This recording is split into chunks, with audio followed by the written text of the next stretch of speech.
நான் எந்த டீம் இல்லை, நான் மக்கள் டீமு, சொந்த டீமு. நாங்கள் தனியாக தான் போடுவோம், எங்கள் டீம் தனியாக தான் போடுவோம், தனியாக தான் ஆடுவோம். அதனால சொல்கிறவங்க கொஞ்ச நாள் சொல்லுவாங்க, அவ்வளோதான்.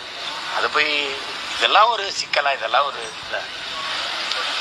இலங்கை தமிழர் பிரச்சனை தொடர்கதையா இருக்கு.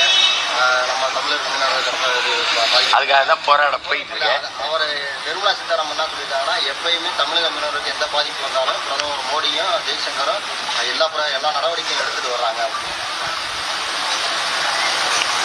நீங்க சொல்லுங்க, நடவடிக்கை எடுக்கப்படுதா? ஒரு கேள்வி கேட்போம். குஜராத்தில் ஒரு மீனவரை பாகிஸ்தான் கடற்படை ராணுவம் கைது செய்யுது.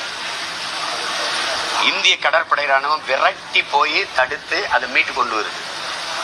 800க்கும் மேற்பட்ட மீனவர்கள், குறைஞ்சது 840 பேர் எங்க இதுல சுட்டே கொன்றது. இன்னும் 150-200 பேருக்கு மேல சிறைக்குள்ள கிடக்குறாங்க. 12 பேரை ஒரே சங்கிலியில அப்படி பூட்டிட்டு